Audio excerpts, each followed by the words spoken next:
Welcome back to the Ruby Tuesday. My name's Ruben and this is my review for Doom Patrol Season 4 episodes 1 to 6. That's what reviewers have gotten.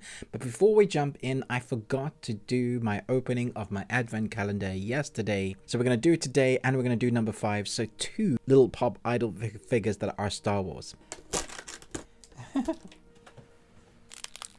A see-through small C3PO. Move it back.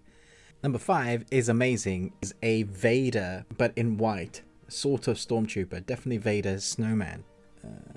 There is clear. Let's jump into the review. Season 4 opens up with the team unexpectedly traveling to the future to find an unwelcome surprise. Faced with their imminent demise, the Doom Patrol must decide once and for all which is more important, their own happiness or the fate of the world. The thing that I've liked about these 3 seasons until season 4 is that it's always been about the team and how broken these characters are. So they try and form some sort of heroic team, but ultimately they're, no matter who's leading them, they always end up in a worse place. It takes about 5 or 6 episodes for a team to eventually get themselves into a place where they could probably do something to save the world, and haphazardly end up doing that because they come together again because of some sort of growth in the character, and once they do that click, they manage to save the world.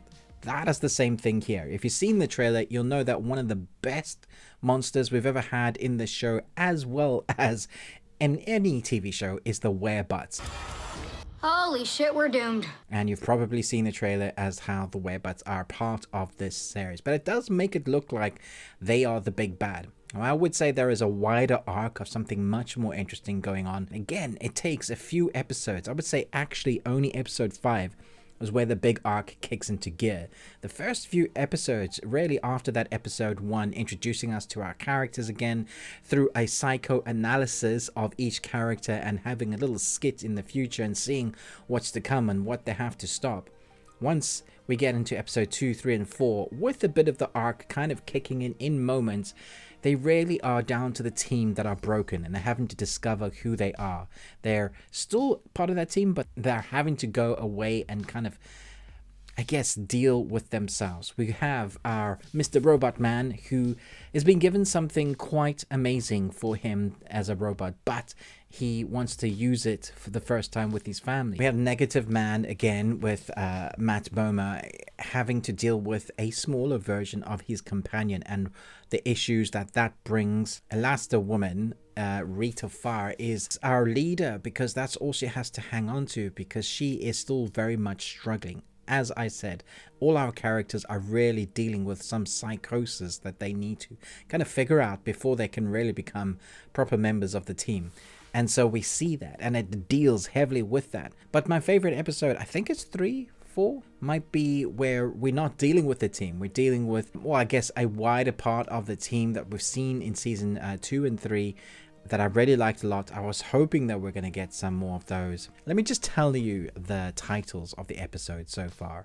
So we have Doom Patrol, Butt Patrol, Nostalgia Patrol, Casey Patrol, Youth Patrol, and Hope Patrol. By me saying which was my favorite episode, you can glean that Casey Patrol. That is very interesting.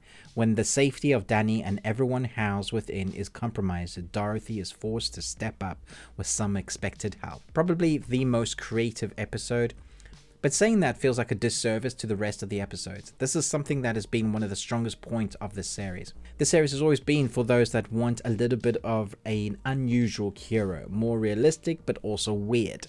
You're taking those weird characters, making them, well, giving them humanistic characterizations, making them feel like that you know them inside and out, even though they're very broken, and then you're putting them in the most unusual situations, which this series does to a T, which season 4 does amazingly. And so then we get the creative episodes that are, I guess every episode is different and daring to do something different. There's an episode where we have a different aspect ratio and color palette. There's an episode where some things come alive that we're not expecting them to come alive. Obviously, we're dealing with zombie werebutts, and we're dealing with the wider arc, which can have you being small, miniaturized, or in someone else's mind, or being in the underground, which is another huge part of the story. There's a lot going on, but by now, we know a lot of those characters. So it's really up to the actors portraying those characters, to keep us engaged with the heavy dialogue that there often is in this, to get us to those action bits which are often bizarre and weird, and then seeing some returning characters that we weren't expecting but were hoping for. First 6 episodes does all that, but I'm just making you aware that the big arc isn't going to be pushed forward really until episode 5 and 6, and then obviously the subsequent episodes will be kind of getting our team to come together once again and try and defeat the big bad. Those first 6 episodes though are thoroughly entertaining. It was questioning when I was watching this, it's like, do we even need another season? Obviously we've had some unanswered questions, but so many seasons continue, like series like this continue to run the course but then get stale, and I really hope that doesn't happen with like Titans and Doom Patrol. These are probably one of the best series on TV at the moment. Quirky dialogue, well acted. Brendan Fraser knocks it out of the park. So does Matt Bomer. The whole cast. It's quirky, wonderful, and really interesting to watch, and bizarre and nonsense. It has a mixture that works for it really well. So in between the real life tangible moments of our characters to the CGI, also tangible real world effects, it makes you wonder, how far can they continue to do this? Well, as long as the writing is strong, and you've got an audience that are watching this, I think they could continue to doing it, as long as they have the actors that are invested in and still doing that. Supernatural went on for 15 seasons. A lot of fans will say, yeah, that's great, all of the seasons, and some will say, no, I didn't like some of those. It really just depends on what flicks your switch. But for me, I think it's getting stronger each season. Some people didn't like season 3. I thought it was alright, but I'm looking forward to the rest of season 4.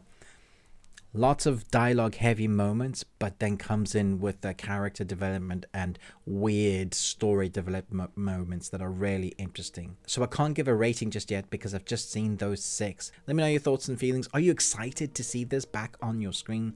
Are you a big fan? Have you been following since season 1? Let me know your thoughts. Thanks so much for watching, but most of all, until next time, remember, live long and Tuesday.